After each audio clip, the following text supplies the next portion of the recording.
Hi, everyone. Thanks for joining us today.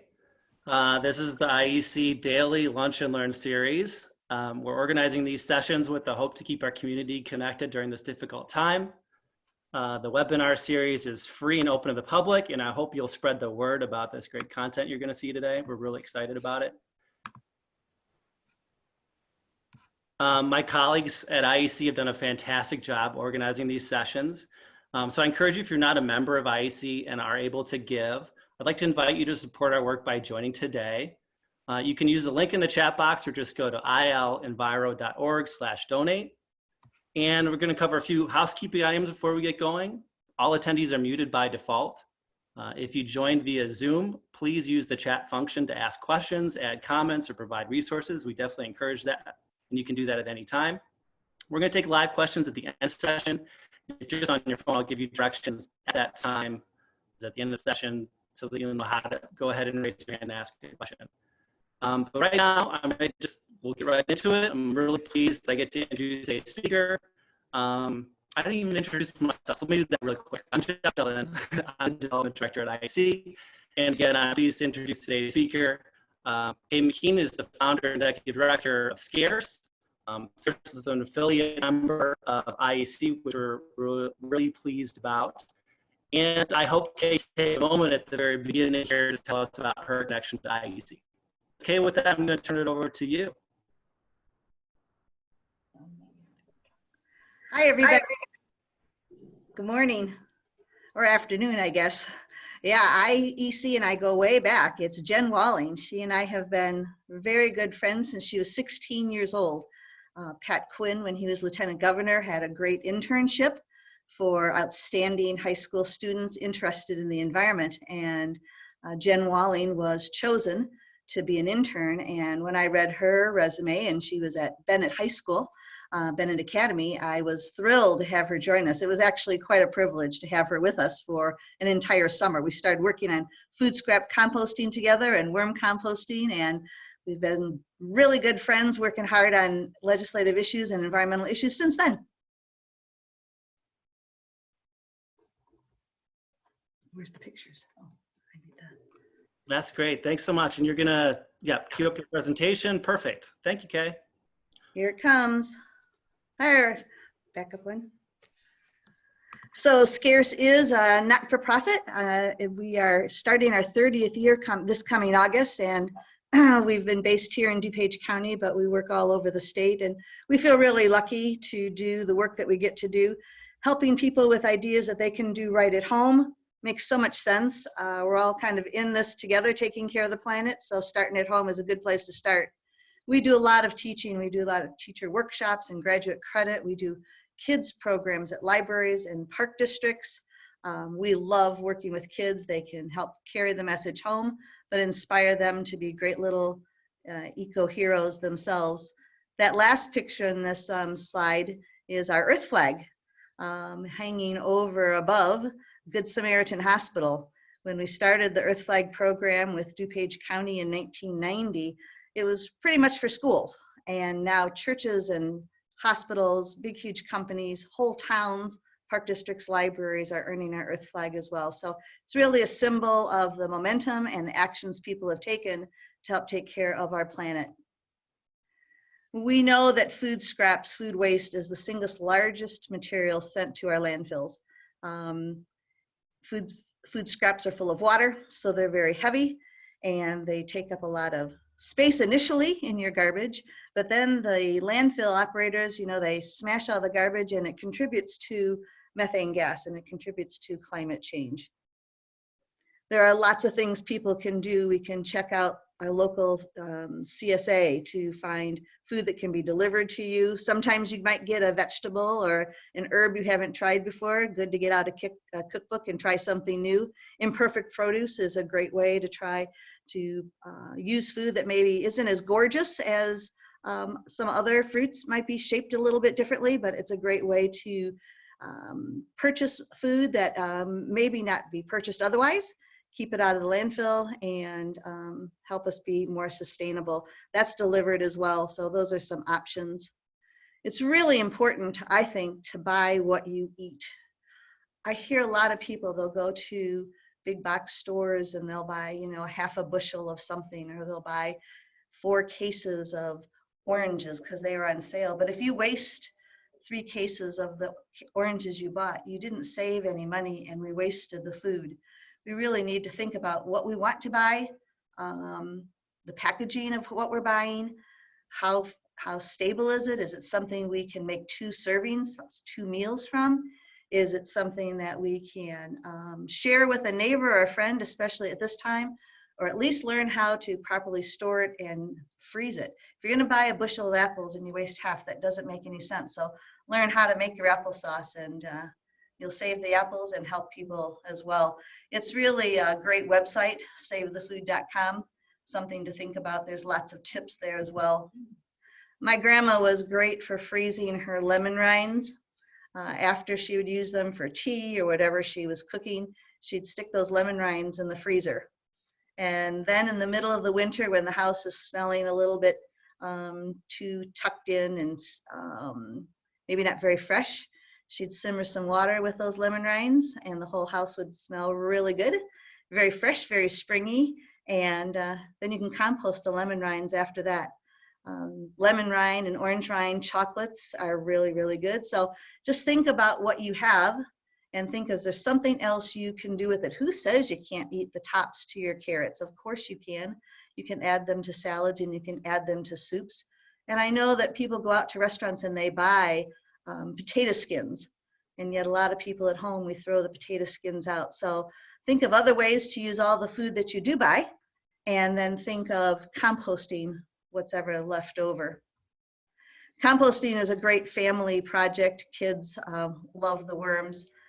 If you can see the worms there in that slide, those are called red wigglers. You don't want to buy the new jumping worms that we're finding out about, but a worm bin in your house is a great way to get the whole family involved in composting and taking those banana peels and the apple cores, the parts that you really can't eat, and turn them into vitamins for our soil.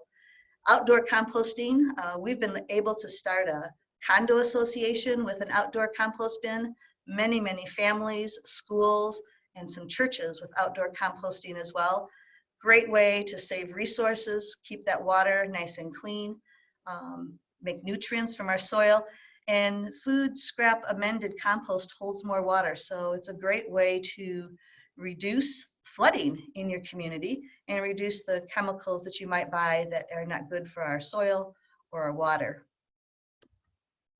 We've been really lucky to work with Jen Walling on the food scrap composting. She and I wrote that law for Illinois a long time ago, and she was able to get it passed with the help, of course, with Senator Heather Steens.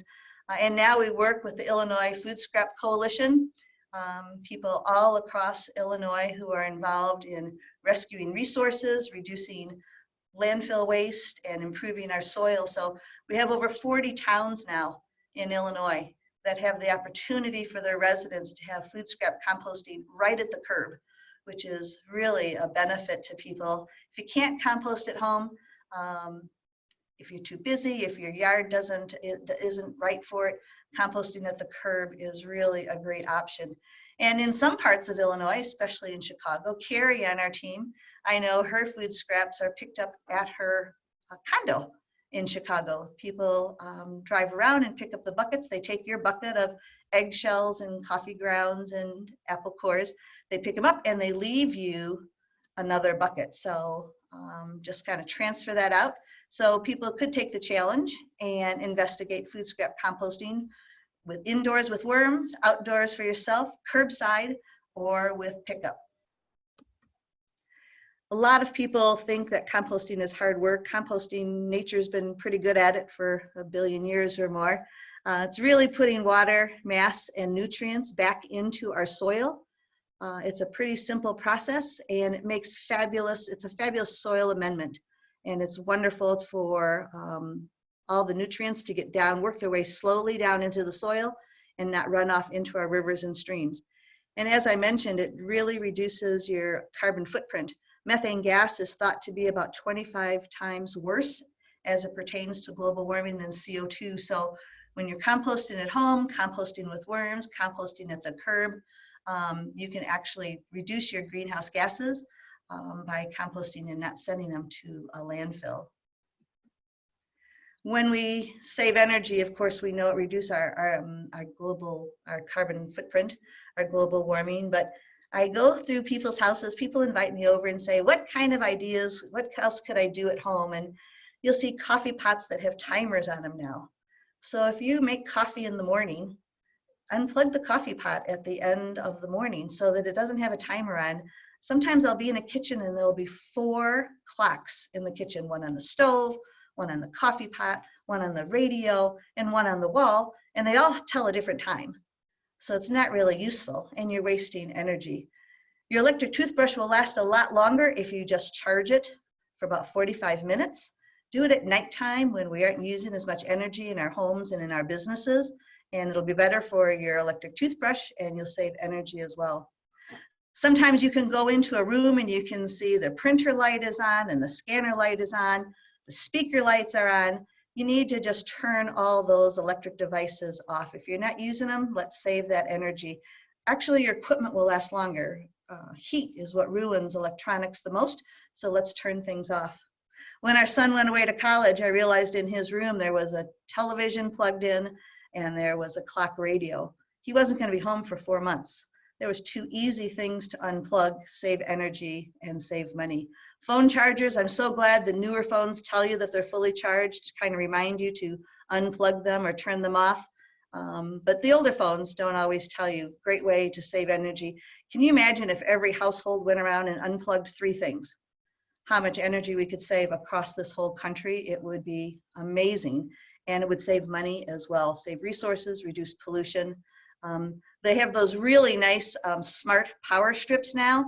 They're very inexpensive. The cost has come down. It is a real good way to help you remember to turn things off. I've been really impressed going into some of the hotels now that have little signs that tell you, please turn off the lights when you leave, please turn off the television when you leave. So we could take that challenge as well. Make sure you take advantage, especially nowadays, of the free and natural light. With everything that's going on right now with our with this virus, it's important to let in all the natural light. We'll all feel better with natural light. Make sure your windows are nice and clean. Your screens have been hosed off, because when they're dark, when they're dirty, it's kind of dark and doesn't let in as much light. Mirrors, white walls, shiny surfaces help bring that light further into your house and save you energy and make you feel good. And then sheer curtains, so you can still have privacy, but during the day, let's let that light in.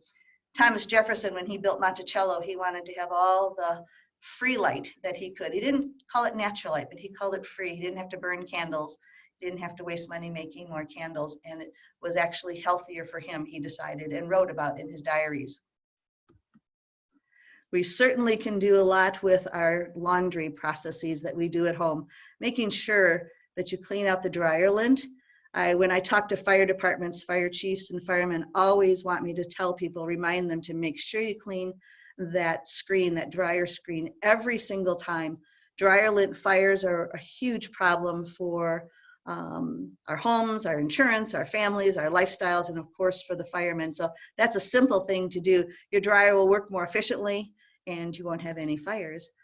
Dryer balls, I don't know if you've all heard about dryer balls, but they are one of my favorite things to buy somebody who is just moving into their first condo or a housewarming present.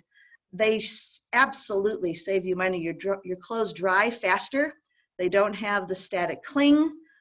It is an easy way to save money and to reduce how much energy you're using, especially when you use the dryer balls with towels, heavy things, and jeans.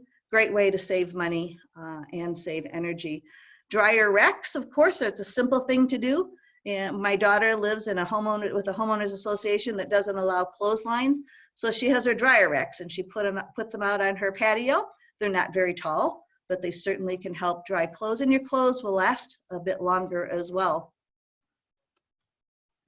We always talk about solar power and wind power. Old-fashioned clotheslines are a great way to incorporate both those natural ways of drying your clothes, and the UV rays are a great disinfectant, especially during this time with the viruses. Once you wash your clothes and hot water during this virus time and whatever cleaning supplies you're using, and then put them out in the sun. And those UV rays will give it an extra boost. I think everybody thinks their clothes smell better when they've been outside. And I know that your clothes feel softer as well when they're drying in the breeze. Some people, I think, are really paying attention to your programmable thermostats. It's an easy thing to do. There are so many varieties out there right now. We have EcoBees here at SCARCE. And the first year that we had our EcoBee thermostats, we saved $800 in our energy costs. That's huge for a not-for-profit to save that much money. And of course, it's great for the planet. People, I don't think about that you save water when you save energy. The number one way we use water is to make energy. And so when you're saving energy, you save a few pennies or $800, but you also save water and reduce pollution. Changing the filters on your furnace every 3 months. Some filters are washable. Whatever it takes, do them a little bit more often than they suggest, and that will help your furnace work more efficiently. Fans, they have proven that ceiling fans, air moving, makes you feel more comfortable, and air moving saves energy, and it actually brightens our mood. And so ceiling fans, opening windows to get a breeze, those really help us feel better. And at this time, we want to feel better as much as we can. So when you're going on vacation, when we get back to that time that we're going on vacation, it's great to turn down the temperature on your water heater. We don't need it as high as many people have it. I see people, the water is so hot that their feet turn red or dark pink, and then they have to add more cold water. So turn down the temperature, and especially when you're traveling, make sure you turn down the temperature on your hot water heater. We talk about water conservation, and there's simple steps we can take, but I love this watercalculator.org link. It really lets you think about how you use water in your own home and some ways that you can conserve that water. One of the things that we know is garbage disposals use about 8 gallons of water to grind up 1 pound of food. That's a lot of water. The food that you're putting down a garbage disposal is about 90% water. So we want to make sure that we can use less water and we can compost that food. Everything that you put down your garbage disposal ends up at the Water Sanitary Treatment Center with all the medicines that we take into our bodies and everything else that goes down our toilets and our showers and our dandruff shampoo. So it's much better to compost your food scraps whenever you can and save that water as well. One of the things that plumbers have told us is that people don't use enough water when they use their garbage disposal. It's the #1 reason for clogs in our homes. And the #1 time for clogs is right after Thanksgiving when you have lots of good food that you're preparing. So use your garbage disposal as little as possible. Never put eggshells down your garbage disposal. That costs all of us as taxpayers, and you will save water and we'll have our food and save those nutrients and keep them safe and clean. 1 in 5 toilets is leaking, and a lot of people don't know that. These are small leaks. Usually the little flapper in the top of the toilet has a little crease in it or becomes brittle. And so when we have those little leaks that you don't see or hear, we're wasting about 1 trillion gallons of water here in America with leaks. Leaking toilets, leaking faucets, and oddly, leaking hot water heaters. So here you can try just using some food coloring and put it in the back of the tank. Put quite a few drops so that you can really see it, and then wait about 30 minutes. If that dark green or dark blue shows up in the bowl, you've got a leak. So you can save money. Most of us have a water bill. Many of us have a sewer bill as well. So you're paying for that water 2 ways. And we're wasting water that we shouldn't be wasting. So you can save some money, but most importantly, we can save water. Ferris Bueller, right? Who can forget this scene in this movie? A shower timer. Some people now have a 5-minute playlist. My 2 uncles were in the Navy, and so you learned how to take a 3-minute shower. Jump in, get wet, turn it off, shampoo, soap up, rinse it off, and you are out of that shower. So we have some high school kids that tell us they take a shower until all the hot water is gone. If you've got a 40-gallon hot water tank, that is a tremendous amount of water for one shower. So there are shower timers out there. 5-minute playlist is kind of fun, but paying attention to how much water you're using. Can you imagine if in a family there are 3 teenagers? They'd have to wait a long time to fill up another 40 gallons of hot water to take 3 showers. So pay attention to the water you're using and the energy you're using. Everybody cares about clean air, of course. Asthma is now an epidemic in our country. I believe the number is 1 in 11 kids. So we need to pay attention to the air pollutants that we have in our home and the products that we might buy and bring into our home. Products that have many times formaldehyde, a known human carcinogen, products that add too many smells. You know, clean doesn't smell. You can have a very clean and healthy home without it smelling like evergreens and sticking to your curtains and your carpeting. There are many cleaning products that you can choose from that are not asthma triggers. We were lucky to work with several people and write the no idle zone law in DuPage County for the state of Illinois a long time ago. It's now being upgraded, which really needs to happen. But if everybody would just turn off their cars, in some countries, if you're going to be idling for more than 10 seconds, they tell you to turn it off. That's not very long, and our cars are better now, so turning off your car, turning off school buses, keeping too much fragrance out of your house, these are all ways to protect the air quality in your home and around our neighborhoods. Some of the products that are easy to use, you know, vinegar and baking soda, lemons, salt, those are all great cleaning products. They're also very inexpensive, and they're not asthma triggers. Saving your towels when they get holes in them and making them into new rags, that's kind of an easy thing to do so that we can save resources. And you can use those over and over again. There's lots of information on different websites. Illinois EPA and the American Lung Association have more ideas about green cleaning that will save you money and help the environment as well. Right now, the CDC and I think every television show is talking about washing your hands with soap and water and singing the ABC song or singing happy birthday to whomever you want to sing happy birthday to. Really important, again, soap doesn't need to have strawberry smell and it doesn't need to have strawberry color, just basic soap. Washing our hands really thoroughly and paying attention to helping our kids learn how to wash their hands and counting those 20 seconds. We won't be putting as many chemicals down into our waterways. We'll be able to still wash the germs off our hands with that water. I wish every school had sinks in the lunchrooms where, like they have at sporting events, where they have 15 ways that 15 people can wash their hands at the same time, and make it easier for kids to follow the plans that health departments and nutritionists all tell us to wash our hands. It'd be great. Maybe this is something that will last after this virus, is really paying attention to washing our hands. I think this is one of the simplest things everybody can do. And when you think about it, we all are trying to walk outside now. And the more we're walking outside, we're walking in, goose poop and who knows what else is on our sidewalks, salt left over from this winter. People used quite a bit of salt, and you can see salt still sticking on sidewalks. Chemicals that wash off of cars might be on your sidewalk or your driveway. All those things are on the bottoms of your shoes. And when you track that into your house, it wears down your carpeting faster. You're bringing toxins into your house. And especially our kids, you know, the kids sit on the floor and they take their shoes off by holding the bottoms of their shoes. So it's great to have a little bin, a little bench to sit on, and a place for people to put their shoes, not bring those toxins into your house.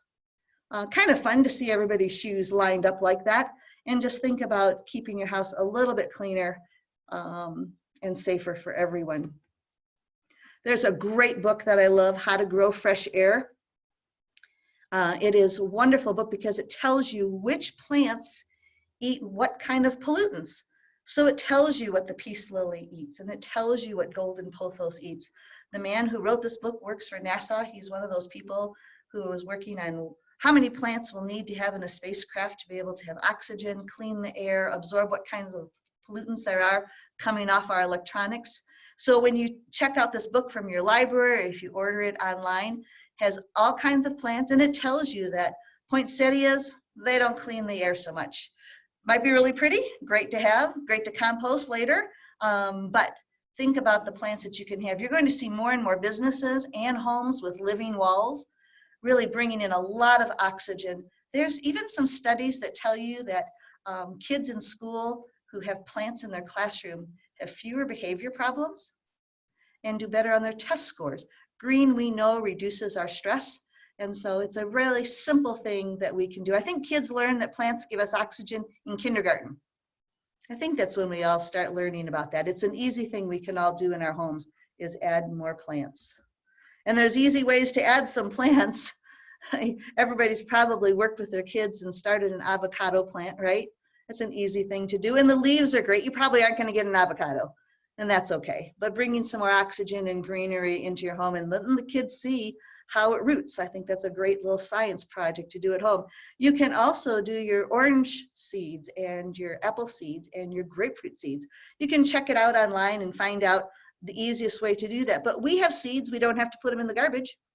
We could definitely start some little trees and add some greenery to our homes. Certainly, we hope people will go more native this year.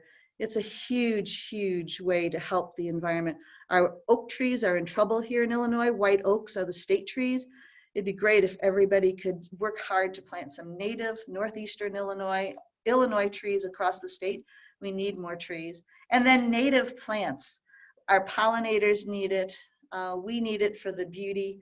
And of course, those native pollinating plants have deep, deep roots that can send rainwater down back to the aquifer, reduces flooding. Great way to reduce flooding. We can all work together to reduce flooding, and rain barrels will help. Growing native plants will help.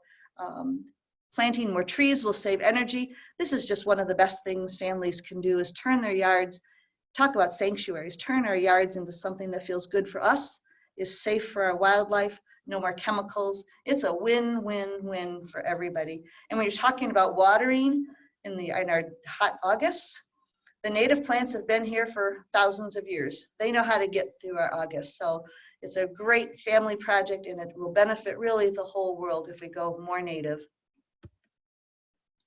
When we're working on zero waste, which I know is such a huge topic for so many people, we always talk about the 3 R's. And unfortunately, people really focus on recycling. And that's really the last of the 3 R's. And it's the last of the 5 R's. Refuse. Don't buy what you don't need. Don't buy packaging that you don't need. Figuring out ways to reduce your garbage by reusing. That's a good way to do. Figuring out how to compost. And then, of course, recycling comes last. So we have some examples here. I couldn't believe it when we saw this avocado packaging. They had to make the plastic really fit to the avocado so the avocado wouldn't turn brown. If you tried to recycle that after you took the avocado out, you'd have to really peel off all that plastic inside. And a banana, I don't think we need a banana with styrofoam and shrink wrap. These are things that reduce it. Don't buy it in the first place. We aren't going to be able to recycle it, and it is a waste of money. It costs you money, all that packaging as well. You can reduce your garbage by how you choose your eggs. The cardboard egg cartons were newspaper many, many times before they became an egg carton. They're not recyclable because there's no fiber length left, but they certainly are compostable. And they're a great way. You can start some seeds with your kids at home, get some little flowers started this spring. The plastic egg carton is a #1 plastic, and that's a better choice. It's at least a better choice than the last one. And it's a great seed starter, make little greenhouses for kids to start seeds. It's a great paint mixer. There are 24 little holes there for the kids to try and mix their different paints together, or for you to try a paint. And then never buy your eggs in styrofoam again. There's just not a need to buy those, not recyclable in Illinois, and it'll sit in the landfill for, I don't know, a million years. Not worth making that choice. I love Chobani yogurt, but I don't eat a huge amount of it every week, so buying the single one is fine for me. But if your family likes yogurt, then buy the large size and you cut down the amount of packaging, and it's easier to recycle that one big package. The foil that's on top is not recyclable. You've got to pull that off. We were working with Glenbard West High School, and the kids there were, they have a study area with a tutor, a teacher who stays, and they had those Keurig machines, and the kids were going through 150 of those little Keurig cups, or those little disposable coffee pods every single week. And so SCARCE bought them 5 of those little reusable containers, and the teacher who's in charge of the study area, he said that he would make sure they were washed and reused. So you can cut down your package a great deal. If you are using those little containers for coffee, at least open them up and put the coffee grounds into your own garden. It's nitrogen, so you might as well save the nitrogen. You also reduce the weight by about 98% of what we'd be sending to a landfill.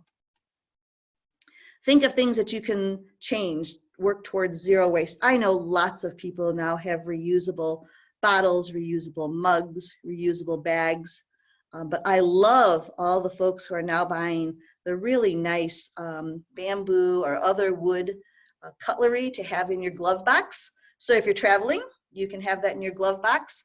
I bought toddler sets for my 2 great niece and great nephews to have in their glove boxes.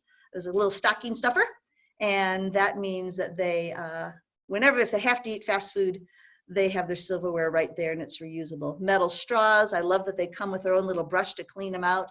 There's bamboo straws. Most of these items are used for less than 12 minutes, and they're going to sit in the landfill for a very, very long time. When that statistic came out of 12 minutes, it was really surprising to me. So we can do better. We can save money. We can reduce pollution. We can save resources. So it's an easy win-win-win of these reuse items. I think that more people are paying attention to getting things repaired, patching clothing. I talked to a group just recently, and I asked them how many had ever sewn a button on anything. 2 people of about 30 people raised their hand that they had put a button on something. So you've got to think about, can you sew a button on yourself rather than toss something out? Can you save those buttons and use them on something else? Can you get your home appliances repaired? We have 2 great shoe repair shops in Wheaton where I live, and that has just been great. George is a great guy. Drop off your shoes, fixes them. He also has fixed straps on my purses several times, and it doesn't cost very much money. And even if it costs the same amount of money as a new pair of shoes, which it doesn't, you're still reusing, and somebody is working. I know there was a church in Elmhurst who had the greatest project. On Saturday mornings, twice a month, you could bring in home appliances that needed some repair. And the gentleman there, it was almost always just gentlemen, they'd figure out what your sewing machine needed or whatever it needed, your lawnmower, snow blower, they'd fix it, and the amount that it would have cost you, you donate it to the church. So they got to do their tinkering, and we got to reuse a lot of supplies that we have. Whoops, sorry. Yep, sorry.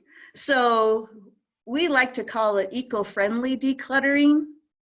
The kids or you can help decorate some boxes, go through things. Right now we're all at home. We're all safe in our homes. And so let's figure out what we really want to keep, what we can donate or sell, garage sale or online, things that can be recycled and things that are going to go to the landfill. It takes a little bit of time, but it's kind of fun to see when we're going through closets. Oh, I haven't seen that shirt in a long time. Maybe it's something that still fits, then you might want to wash it and reuse it. But these are going to be a lot of people needing things right after this virus has run its course. And I think our resale shops are going to be very eager to have supplies. So try to get things repaired, try to get them reused.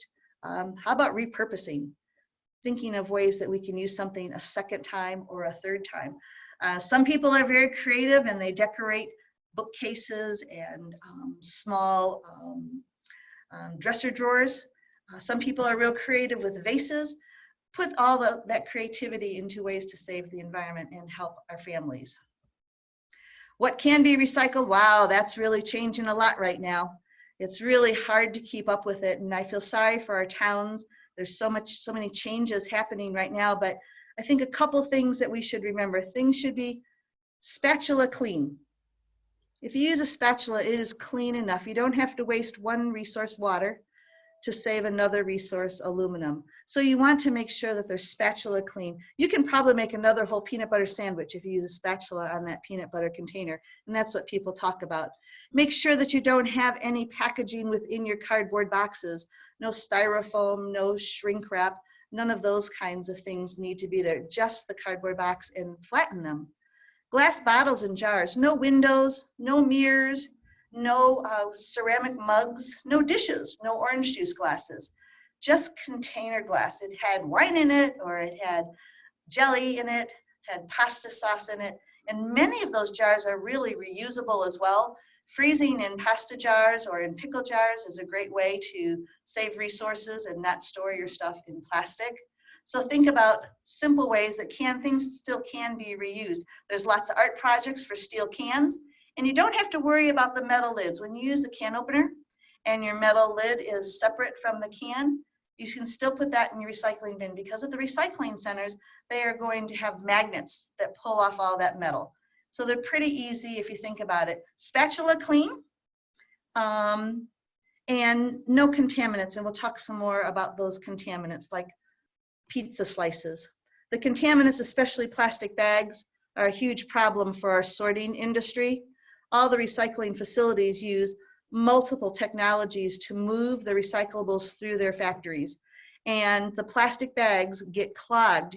This is a video that you all could check out if you'd like to, but you can see the people there pulling out. They have to use pliers and razor knives to pull all the plastic bags and the bubble wrap and clothes. Clothes cannot go into a regular recycling bin. There are some companies in some towns taking textiles along with your recyclables, but they come in a special bag, and it's a hand sorted project. This takes sorting facilities about 45 minutes twice a shift to cut out all the plastic bags. It's dangerous for the workers. It's not allowed in your recycling as with the law in Illinois, and it's really a problem for our recyclers. Make sure you don't put your pizza boxes in your recycling bin. I'll drive by people's houses, and they've obviously had a party, and they've got 5 pizza boxes stacked on top of each other in the recycling bin. And you can see that the mushrooms are there, the pizza's there, those little white Barbie tables are still there. Just the top, if the top has no grease at all, that perforated edge is right there to separate it and put the top with no grease. If you're drinking your pop, finish the pipe. If you don't want to finish the pop, pour it down the drain or pour it outside. If you didn't like that jelly, or if you didn't like that pasta sauce, or it got moldy waiting in the refrigerator, you still got to clean it out. And the picture with the silverware and the plastic container and the salad, that's just gross. People are sorting and helping, and that just is going to bring animals to the sorting facilities. Make sure you clean out your recyclables before you put them in the recycling bin. All of these are the same kind of things that tangle that we saw on that slide. The plastic bags, the bubble wrap, bags, hoses, computer wires, holiday lights, ribbon, hangers are a real problem for our sorting facilities. We've got to make sure that we protect the workers there and not put things in that are not the right shape and not recyclable. Here at SCARCE, we rescue books. People bring us books, paperback, hardcover, reference books, textbooks, storybooks, kids' books. We take all books. And we work with schools, jails. We work with every single state in our country to have books, and also 105 other countries. So over 8 million books have been chosen, and it's probably more than that. It's been wonderful to be able to help schools and teachers have the supplies they need, help the jail with rebuilding and refilling libraries. We all can work together to improve our communities with literacy. We accept a lot of other things, all our books, school supplies, art supplies, musical instruments. Somebody brought us 3 tubas one time. I bet they were glad to get 3 tubas out of their house. But people bring us their instruments. If you've got a clarinet sitting in a closet somewhere, it's not helping anybody, and our music budgets have been cut, so we would love those. With this young lady is just remarkable. Her name is Danielle.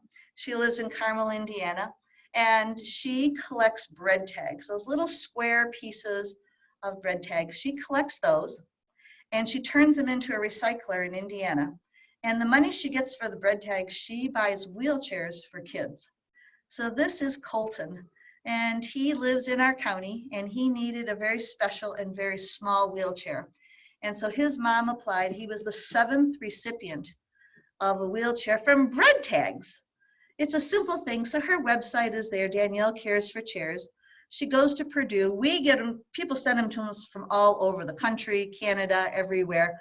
And we're lucky. Some of our staff members, their kids go to Purdue. So we've had an easy way to drop off the bread tags so that those can be turned into something really valuable. So the petroleum's not wasted.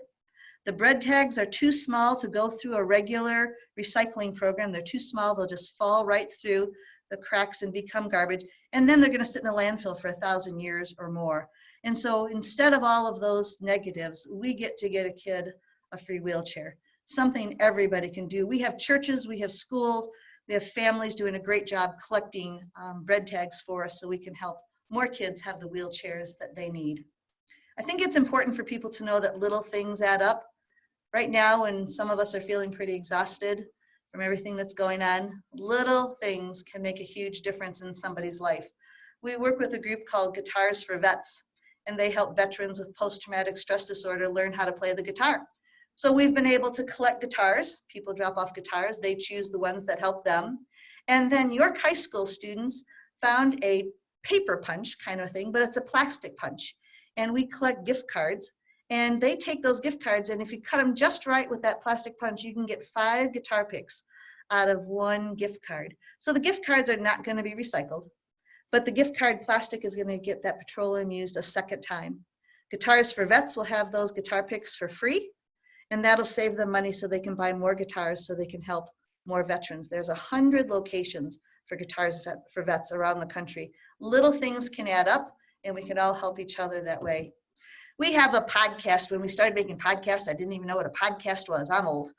But now I know, and it's a great way to reach people, and we have some great people, Carol Richard on our team and Heather Goudreau. We have a lot of fun with our podcasts.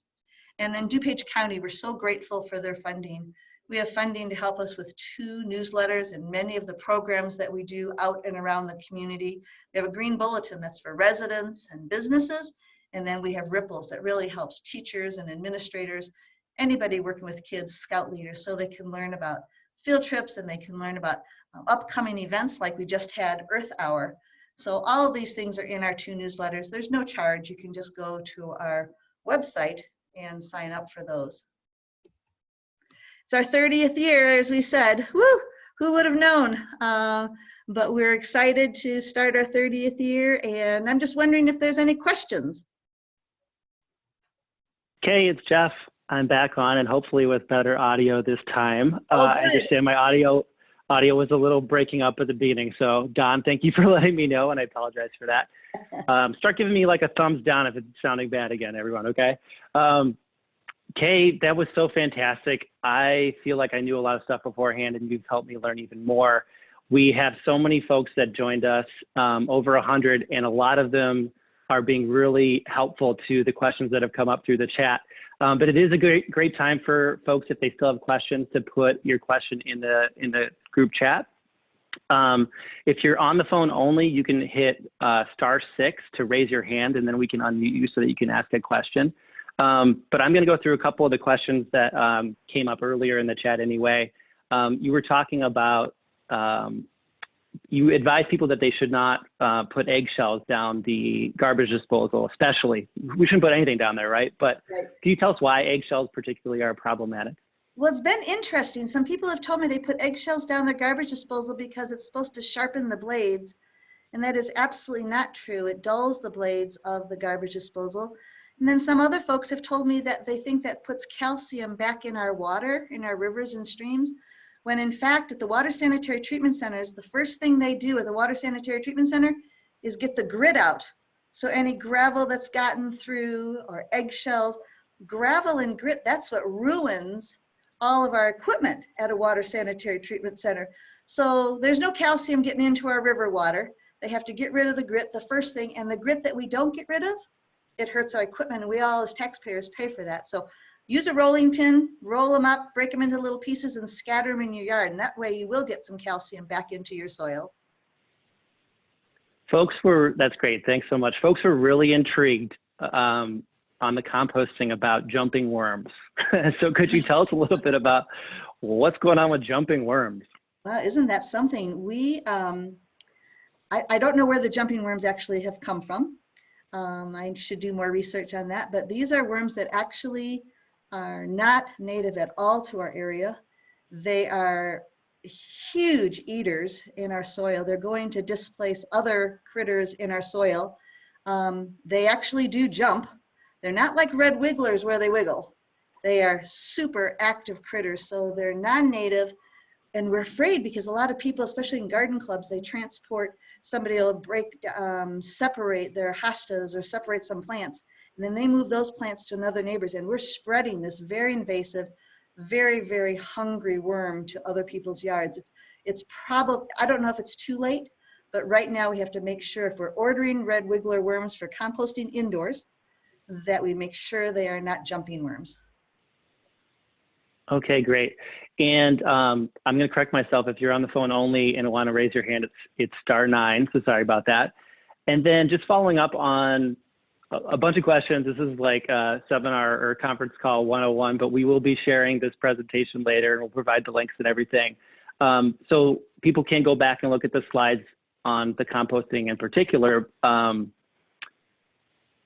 one of the questions is there a suggestion for a beginner's guide to composting? Yes, there's some really good references out there, of course, EPA and so forth. On our website, I've been teaching composting for, I don't know, 30 something years, and we have a really nice designed outdoor compost bin that you can find the information on our website. And beginners, for sure, no meats, no cheeses or very little cheese. A little pizza box with a little cheese is okay, but if you're composting in your backyard, no meat, no bones, and think about too much, like you wouldn't pour leftover salad dressing out of a bottle, right? You wouldn't put a whole half bottle into your compost bin. So fruits and vegetables is a good way to start, but you have to remember that you need a lot of carbon. You need the dry leaves. You need a mixture of the dry and the wet and the brown and the green. And so you need to make sure you have some of each. Sometimes I see families in their compost bin is watermelon rinds and corn on the cob and wet grass. And then they wonder, uh-oh, it smells. Yep. You need to have that carbon. You need to have that dry. It's a great place for your pizza box. No, that's great. My colleague, Colleen Smith, asked an appropriate question since we're all shut in and a lot of us have gotten a head start on our spring cleaning. Yes. And there was some great group conversation and a lot of answers out there, but we'd love to hear, Kay, about what people should do with their clothing that they no longer want. In particular, can you tell us, about the big green bins that we see around neighborhoods? So what should we do, and should we trust those green bins? So it's hard to know. I don't know all the companies, and I don't know that I trust all of the companies, that's for sure. It's hard. It's hard because you want to make sure the clothes are clean and ready for rewearing. Years ago, our church would collect clothes right after Thanksgiving and get them ready for people who needed clothes over the Christmas holidays and so forth. And I couldn't believe the shape people brought clothes in, and paint stains, broken zippers, no buttons, obvious holes. So if we're really talking about reusing clothes, make sure they're clean. Make sure they have all the buttons and the zippers work and they don't have any holes. The people who need clothes do not need holes in the clothes, right? So let's be real respectful of that part of the job. Secondly, unfortunately, sometimes the people, those bins, people are looking for an easy way to get rid of grass clippings instead of buying a sticker. So they'll drive by those bins and they throw in garbage, they throw in broken furniture, they throw in bags of leaves and yard material. So some towns have actually banned those bins, unmanned bins, because of the contaminants that people put in there, or the companies aren't very good about picking up, and so now the bin is overflowing and stuff is all around the parking lot. There's a lot of worries, but I will say that there are some great programs for reusing. There's some mail-in programs where you can mail in clothes. Their Goodwill does a great job with reusing clothes. We have out here in DuPage County, we have Rewearable, and it's a program where they're sorting the clothes for high-end kind of designer clothes to be sold, rewearable clothes that are good and in good shape for people who need those, and then textile recycling. And textile recycling really means recycling. It means where they're going to cut up that cotton, or they're going to melt down whatever, that polyester, and turn it into something new. So there's different levels of clothing, but we want to make sure that the people who need it are getting clothes that are clean and really wearable. That's great. That's great. You had a really comprehensive and fascinating what we can recycle, what we should recycle. A lot of folks like me have heard that finding buyers for this stuff is really hard right now with China not accepting what they previously accepted. So people are just curious about who's doing the recycling and who are we selling it to? How's that getting done? Well, isn't that the million-dollar question right now? Sorry. I think a lot of things. Number one, we have to remember that I think most people have very good intentions about what they put into their recycling bin. They may not know for sure what goes in, but they may think, I'll let them decide if this is recyclable. But when you're sorting 350 tons a shift, that's a lot to go through. So we need to make sure we're putting the right things into our recycling bin, the pop bottles, the laundry soap containers, and those, we're still having trouble, but there are more companies who want those. In fact, sometimes it's scarce. We get calls from companies in Florida who want more #2 plastic, like your milk jugs or your laundry soap. And we don't recycle plastics, we just teach about it, right? But people are looking for some of the #1s and the #2 plastics. So it's important to, if you have a choice when you're shopping to buy something, buy it in the #1 or #2. Those are the easiest plastics to recycle. Make sure that they're clean. Those are good helps. I don't know who's really buying all of our recyclables at this moment. Honestly, there's a lot of things happening between tariffs and politics, and we did a bad job. We changed the wording a lot on our recycling. We used to say plastic, and then it would have like a shape of a water bottle or shape of a milk jug or a laundry soap container, and it gave you shapes and ideas of what plastic containers you could put in. Now often the wording just says plastic. So then people go, oh, that hanger's plastic. Oh, that bubble wrap is plastic. Oh, that toy is plastic. So we need haulers to help us with going back to the clip art of the shapes of the real things that can be recycled. That would help a great deal. Like I said, I drive by people's houses and they've got windows leaning up against their recycling bin because it's glass. So we have to go back to containers. So it's container glass. So it'll help all those folks. Here in Illinois, we're really lucky. We have really good glass recycling and we have great outlets for recycling.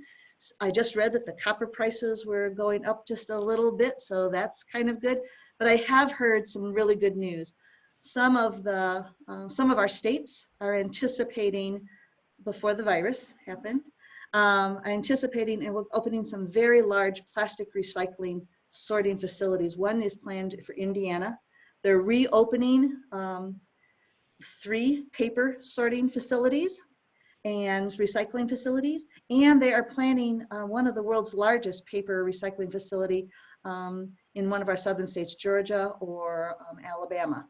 So there are some new things coming, and we need to make sure that we're putting the right things in so we have the best opportunity to get things truly recycled. Oh, that's great. That's great. So Jeff Mitchell has a question about he understands you have a new location, and I assume this question obviously is after shelter in place concludes and things get back to what we're used to, but do you all do field trips, and what's the space like? Could you tell us a little bit about your space at SCARCE? We are very excited about our new space. Our classroom here is going to be phenomenal. It's 5 times bigger than our classroom in Glen Ellen. So we are really looking forward to everybody being well. And while we're safe in our homes, it'll be great when we can be safe out in the public again. But yes, field trips for scout groups and schools and green clubs and green teams. We would love to have the field trips come. The schools that have been coming with their field trips have been eager to come and see our small classroom. We've had to kind of divide people up and make it work, but now we'll be able to have everybody in the same room, and we are really all looking forward to it. Our new space, we've gone from 7,000 square feet to 18,900 square feet. So we have lots more room for our field trips and for our visitors, our volunteers, and the teachers coming to choose books and musical instruments. Oh, that sounds so great. That's exciting. Well, I, of course, am looking forward to the time when people can come and visit you all too. We do have just a couple minutes. If you have a last question, please post it in the chat box. I'm going to follow up on a question about field trips, taking you back to your, it was a really cool idea that I hadn't heard of before, where you were suggesting schools should have sinks in their cafeterias or nearby so that everyone could wash their hands in an efficient manner afterwards. Are there places doing that? What are you know, where is that idea coming from? I love it. I've been talking about this for probably 20 years. When I went to school, there was a sink in every grade school classroom. It was, you know, you went home for lunch. That was really a nice benefit, to be outside and fresh air and walk and then eat lunch at home. And your mom was there to make sure you washed your hands before you went back and so forth. I just think parents, our health teachers, we all know we should be washing our hands. And if you have 150 kids going into a lunchroom and 150 kids cannot wash their hands, how can we not be surprised that flus or viruses like this don't happen? You know, when kids are not in school, they're not learning. When kids are not in school, schools don't get as much money, right? They don't get the money for kids in school. When we don't have kids in school on a large scale, test scores go down. Washing our hands is a simple thing that we could do. And I just think we teach it and we say it, but then we don't do it. And I think we have to do what we say we should be doing. I did want to add one thing. I'm sorry, my soapbox about washing hands. One thing that I always hear from people question is plastic lids on plastic bottles. The answer is yes. Plastic lids on plastic bottles, yes, leave them on. They won't become litter, and the technology has improved, the processes have improved. So even though it's a different type of plastic, once it's shredded, they sort it in heavy liquids, as it's called, and they can still recycle those lids. But lids we don't want lids on glass bottles and jars. Metal lids, you can throw them in your recycling bin because the magnet will pick them up. But plastic lids, oftentimes, if it's a salad dressing bottle or a small kind of container, those lids are just going to become garbage. So no lids on glass bottles and jars, glass containers, and yes, plastic lids on plastic containers. That will really help the plastic sorting folks, and it'll help also schools. There are a lot of schools that collect lids for art projects and also to get benches for their school. And right now we're working with Monroe School in Hinsdale. They need 400 pounds of plastic lids. So if you have plastic lids that you've been separating, make sure they're kind of clean. And Monroe School will be getting benches for their school. So the company's in Indiana, and they love to help schools with benches that'll be outside and not wear with the weather. Oh, that's great. Well, Kay, I want to just thank you so much for joining us today and for all the work that you're doing out there and encouraging folks and giving folks a lot of steps that they can take in their personal life. Even as we're stuck indoors, there's a lot that we can do at home. So thank you so much. I want to thank everyone who joined us as well. We will be posting this recording session soon on our website and YouTube channel. There's a link in the chat right now. You can find the previous 8 webinars there as well. I'd like to ask you just once again to consider supporting IC's work by donating if you're able to. You can use the link in the chat box. It's also at ilenviro.org/donate. And we're going to be back every lunch hour for a while. Hope you all will join us back here again. Later this week, we're talking about the federal rollback of NEPA and saving our soil and energy efficiency. So again, just want to thank everyone so much for joining us, especially our presenter and everyone at SCARCE. And can I thank you for inviting us to help with this? And I'm jealous that you guys all get to work with the amazing Jen Walling every day. Jen, I hope you heard that. I know you're on. All right. Thank you, Kay, so much. Really appreciate it. Bye, everyone. Enjoy the rest of your day. Bye.